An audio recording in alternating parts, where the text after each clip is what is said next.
अगर कोई आपको नीचा दिखाना चाहता है तो इसका मतलब है कि आप उससे पहले से ही ऊपर हो। जिंदगी जीने के लिए मिली है, इससे लोग क्या सोचेंगे यह सोचने में बर्बाद मत करो। किसी के बुरे वक्त में उसका हाथ पकड़ो, सहारा दो, उसे हिम्मत दो, क्योंकि बुरा वक्त थोड़े समय में चला जाएगा लेकिन वह आपको दुआ जिंदगी भर देता रहेगा। मनुष्य सुबह से शाम तक काम करके उतना नहीं थकता जितना चिंता और क्रोध के एक क्षण में थक जाता है। संबंध परमात्मा से अच्छे बना तो तुम्हें किसी की ज़रूरत नहीं पड़ेगी, तुम खुद सबकी ज़रूरत बन जाओगे।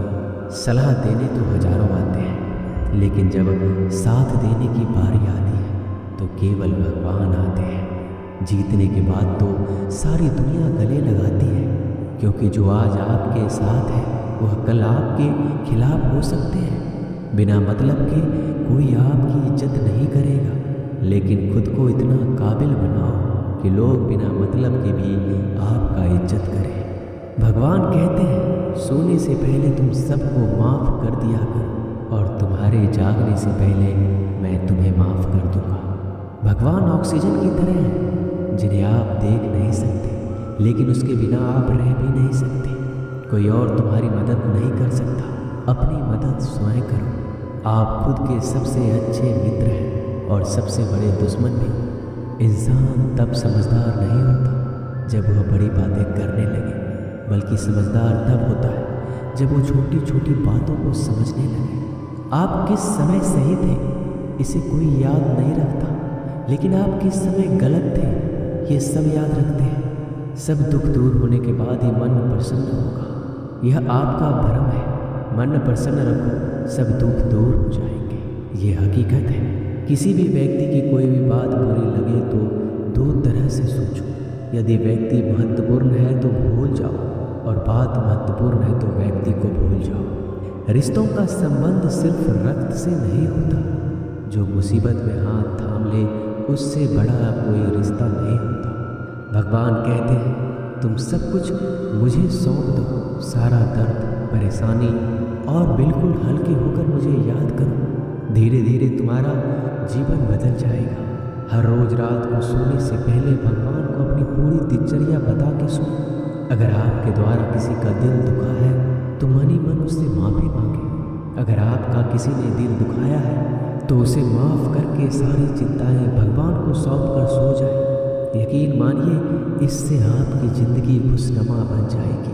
क्रोध बोला हुआ एक शब्द इतना जहरीला हो सकता है कि आपकी हजार प्यारी बातों को एक मिनट में नष्ट कर सकता है। सबको हंसाना लेकिन किसी पर भी हंसना मत। सबके दुख बांटना लेकिन किसी को दुखी मत करना। सबकी राह में दीप जलाना लेकिन किसी का दिल जलाना मत। यही जीवन की रीत है, जैसा बोओगे वैसा ही पाओगे।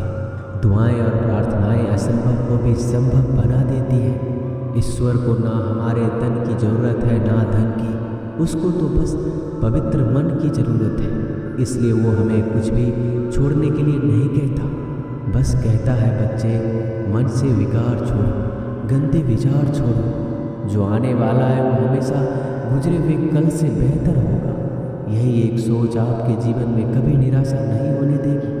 झूठ कितना अजीब है, खुद बोलो तो अच्छा लगता है, दूसरे बोले तो गुस्सा आता है। खुशियाँ चाहे किसी के साथ भी बांट लो, पर गम हमेशा भरोसेमंद इंसान के साथ ही बांटना चाहिए। जीवन में समय चाहे जैसा हो, परिवार के साथ रहो तो सुख बढ़ जाता है, दुख हो तो बढ़ जाता है। सच्चा मित्र वही है जो उस समय में भी आपके साथ खड़ा हो जब सारी दुनिया आपके खिलाफ हो। आपके पास जितना भी है उसके लिए बार बार दिल से धन्यवाद कहें, हर वक्त कहें। यकीन मानिए जितना भी है वो जल्दी कई गुना हो जाएगा। प्रार्थनाएं और ध्यान इंसान के लिए बहुत ज़रूरी है, क्योंकि प्रार्थना में भगवान आपकी बात सुनते हैं और ध्यान में आप भगवान की बात सुनते हैं। श्री कृष्ण से कितना कुछ छूटा, पहले माँ छूटी, फिर पिता छूटे, फिर जो नंद किशोर मिले वो भी छूटे, संग साथी छूटे, राधा भी छूटी, गोकुल छूटा, फिर मथुरा छूटा। श्री कृष्ण से जीवन भर कुछ न कुछ छूटता ही रहा। नहीं छूटा तो वो था देवत्व, मुस्कान और सकारात्मकता। श्री कृष्ण दुखी नहीं, उत्सव के प्रतीक है। सब कुछ छूटने पर भी कैसे खुश रहा जा सकता है, ये श्री कृष्ण से अच्छा कोई नहीं सिखा सकता। इसलिए हमेशा खुश रहें, सदा मुस्कुराते रहें। जीतने का मजा भी तभी आएगा जब लोग आपके हार का इंतजार करेंगे। गीता में लिखा है, यदि कोई आपको अच्छा लगता है तो अच्छा वो नहीं, अच्छे आप हैं, क्योंकि उसमें अच्छाई देखने वाली नज़र आपके पास है। अपनी पीड़ा के लिए संसार को दोष मत दो, अपने मन को समझो।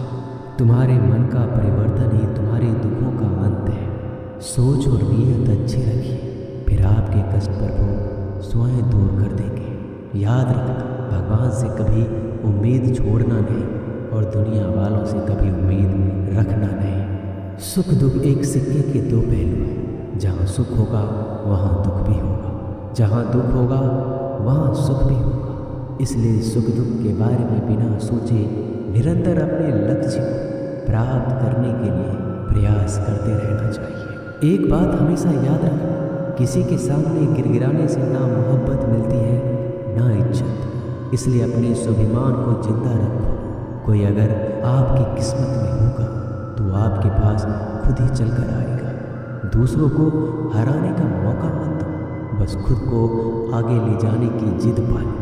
कभी हार ना मानने की आदत ही एक दिन जीतने की आदत बन जाती है। सिर्फ दो चीज़ें मनुष्य के भाग्य का निर्माण करती हैं। पहला, स्वभाव। अगर आपके स्वभाव में अच्छाई, विनम्रता और गुण है तो आपका भाग्य चमकेगा।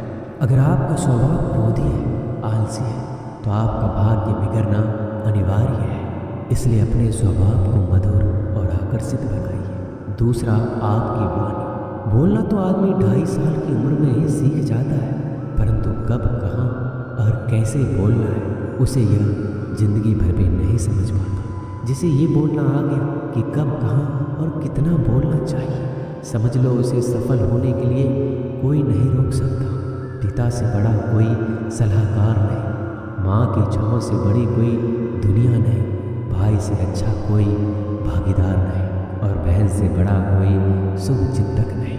इस मतलबी दुनिया से कोई मतलब ना रखो और मतलब रखना है तो अपने मतलब से मतलब रखो। दुआएं मांगने से किसका भला होता है, मिलता तो वही है जो हमने बोया होता है। तुम नीचे गिर के देखो, कोई नहीं आएगा उठाने। तुम चढ़ा उड़कर तो देखो, सब आएंगे गिराने। एक बात हमेशा याद रखना, अगर शराब की दुकान पर बैठकर दूध पियोगे तो तुम्हें शराबी का ही दर्जा मिलेगा, और किसी मंदिर में बैठ के पानी भी पियोगे तो तुम्हें एक संत का दर्जा दिया जाएगा। इसलिए आप किसके साथ उठते बैठते हो ये बहुत मायने रखता है। दोस्तों, आशा करता हूँ कि आपने इस वीडियो से बहुत सारी सीख ली होगी। मिलते हैं जल्दी एक नए ज्ञानवर्धक वीडियो